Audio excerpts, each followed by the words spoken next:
जय श्री राम। कल हमने सुना कि श्री विष्णु जी की स्तुति सभी देवता मिलकर करते हैं और श्री विष्णु जी प्रसन्न होकर प्रकट हो जाते हैं। आइए अब आगे सुनते हैं श्री विष्णु पुराण। देवगण बोले, हे प्रभु, आपको बारंबार प्रणाम है। प्रभु, आप ही निर्विशेष हैं, आप ही ब्रह्म हैं, आप ही शिव शंकर हैं, आप ही इंद्र हैं, आप ही अग्नि, पवन, वरुण, सूर्य और यमराज हैं। हे प्रभु, वसुगण, मरुदगण, सात्यगण, विश्व देवगण आप ही हैं। आपके सम्मुख जो देवगण समुदाय है वह भी तो आप ही हैं। प्रभु, आप तो सर्वत्र हैं, आप ही ओंकार हैं, आप ही प्रजापति हैं। विद्या, वेद, समस्त संसार आपका ही स्वरूप है। हे प्रभु श्री हरि विष्णु जी, हम दैत्यों से पराजित होकर आपकी शरण में आए हैं। आप हम पर प्रसन्न होइए और अपने तेज से हमें शक्तिशाली कीजिए। हे देव, जब तक जीव समस्त पापों को नष्ट करने वाले आपकी शरण में नहीं आता तभी तक उसमें दीनता, इच्छा, मोह और दुख रहता है। हे प्रभु, हम आपकी शरण में आए हैं, हम पर दया कीजिए। हम पर प्रसन्न होकर हम देवताओं के खोए हुए तेज को अपनी शक्ति प्रदान कीजिए। श्री पराशर जी बोले, देवताओं द्वारा इस तरह विनय पूर्वक स्तुति करने पर प्रभु श्री हरि विष्णु जी प्रसन्न होकर देवताओं से बोले, हे देवगणों, मैं तुम्हारे तेज को फिर से बढ़ाऊंगा। इस समय मैं जो कुछ कहूँ ध्यान पूर्वक सुनो और वह करो। तुम दैत्यों से मिलकर संपूर्ण औषधियाँ लाकर अमृत निकालने के लिए क्षीर सागर में डाल दो और मंदराचल को मथनी बनाओ। वासुकी नाग को रस्सी बनाकर उसको दैत्य और दानवों के साथ मेरी सहायता से मथकर अमृत निकाल लो। तुम लोग साम नीति का सहारा लेकर दैत्यों से कहो कि वे इस कार्य में यदि तुम्हारी मदद करेंगे तो वे लोग भी इसके फल में बराबर भाग पाएंगे। समुद्र के मथने से उनमें से जो अमृत निकलेगा उसको पीने से तुम शक्तिमान और अमर हो जाओगे।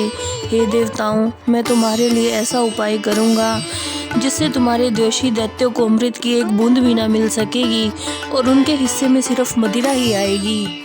श्री पराशर जी बोले, फिर देवों के देव प्रभु श्री हरि विष्णु जी के कहने पर समस्त देवगण दैत्यों से संधि करके अमृत पाने के लिए यत्न करने लगे। हे मैत्रेय, फिर देवता, दानव और दैत्यों ने विभिन्न प्रकार की औषधियाँ लाकर उन्हें शरद ऋतु के आकाश से निर्मल आभा वाले क्षीर सागर के जल में डाला और मंदराचल को मथनी तथा वसुकी नाग को नेति बनाकर तेज गति से सागर को मथना शुरू कर दिया। वसुकी नाग की पूंछ की तरफ देवतागण लग गए और वासुकी नाग के मुख की तरफ देवताओं ने दैत्यों को लगा दिया।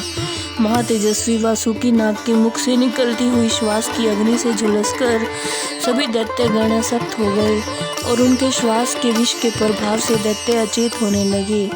उसी श्वास वायु से विक्षिप्त हुए मेघों के पूंछ की ओर बरसते रहने के कारण समस्त देवताओं की शक्ति और बढ़ती चली गई। हे मुनिश्रेष्ठ, प्रभु श्री हरि विष्णु जी कछुए का रूप धारण करके क्षीर सागर में घूमते हुए मंदराचल पर्वत के आधार हुए, अर्थात मंदराचल पर्वत उन्होंने अपनी पीठ पर रखा और जब मंदराचल पर्वत मथा जाने लगा तो वो एक ही चक्र गदाधर प्रभु अपने एक दूसरे रूप से देवताओं में और एक रूप से दैत्यों से मिलकर नागराज को खींचने लगे। हे मैत्रेय, एक अन्य विशाल रूप से जो ना देवताओं को दिखाई देता था ना दैत्यों को दिखाई देता था, उससे प्रभु श्री हरि विष्णु ने ऊपर से पर्वत को दबा रखा था। प्रभु श्री हरि विष्णु जी अपने तेज से नागराज वासुकी में बल का संचार करते थे और अपने अन्य तेज से वे देवताओं के बल में वृद्धि कर रहे थे। इस तरह देवताओं और दानवों द्वारा क्षीर सागर के मथे जाने पर सर्वप्रथम समुद्र में से यज्ञ सामग्री आश्रय रूपा देवताओं द्वारा पूजनीय कामधेनु उत्पन्न हुई। उसे देख कर देवतागण व दानव अति आनंदित हो गए और दोनों एकटक उसको निहारते रहे। इसके पश्चात वारुणी देवी प्रकट हुई और फिर से समुद्र मंथन करने से क्षीर सागर से अपनी सुगंध से त्रिलोक को सुगंधित करने वाला और देवताओं की सुंदरियों का आनंदवर्धक कल्प वृक्ष उत्पन्न हुआ। यह कल्प वृक्ष ऐसा अद्भुत वृक्ष था कि इसके नीचे जाकर जो भी मनोकामना होती वह मनोकामना अवश्य ही पूर्ण हो जाती थी। फिर मंथन चलता रहा और अब की बार क्षीर सागर से रूप और उदारता आदि गुणों से युक्त अति अद्भुत अप्सराएं प्रकट हुई।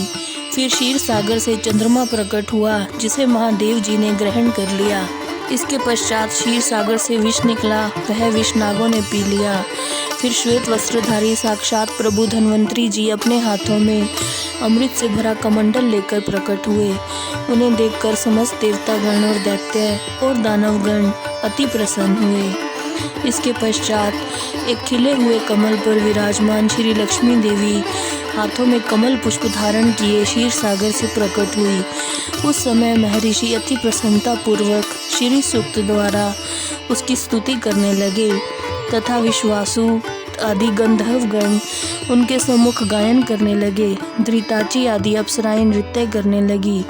अपने पावन जल से लक्ष्मी जी को स्नान कराने के लिए गंगा आदि नदियां स्वयं उपस्थित हुई और दिग्गजों ने स्वर्ण कलशों से भरे हुए निर्मल पावन जल से सर्वलोक महेश्वरी श्री लक्ष्मी देवी को स्नान कराया। क्षीर सागर ने मूर्तिमान होकर उन्हें खिले हुए कमल पुष्पों की माला दी और विश्वकर्मा ने उनके अंग अंग में विविध आभूषण पहनाए।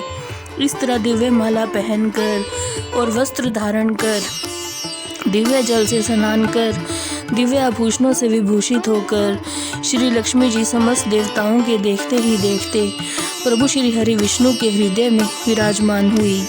और जब श्री लक्ष्मी जी का दर्शन देवताओं ने किया तो देवता अति प्रसन्न हुए। यह सब देखकर दैत्यगण व्याकुल हो गए और उन महाबलवान दैत्यों ने अवसर देखकर श्री धन्वंतरी जी के हाथ से अमृत से भरा हुआ कलश छीन लिया। यह सब देखकर देवतागण घबरा गए और सब प्रभु श्री हरि विष्णु की ओर देखने लगे। प्रभु श्री हरि विष्णु जी ने मोहिनी रूप धारण कर अपनी माया से दैत्यों को मोहित कर उनसे वह अमृत भरा कमंडल लेकर देवताओं को दे दिया। अमृत भरा कलश मिलते ही इंद्रादि सहित समस्त देवगण उस अमृत को पी गए। यह देखकर दैत्यगण अति तीखे खड्ग आदि शस्त्र लेकर देवताओं पर प्रहार करने लगे, लेकिन अमृत पान के कारण देवता अमर और शक्तिशाली हो गए थे और देवताओं की शक्ति के आगे दैत्यों की संपूर्ण सेना बेबस और असहाय होकर वहां से भाग खड़ी हुई। फिर देवगण प्रसन्नता पूर्वक शंख चक्र गदाधारी प्रभु श्री हरि विष्णु को प्रणाम कर पहले के समान फिर से स्वर्ग में शासन करने लगे। जय श्री राम।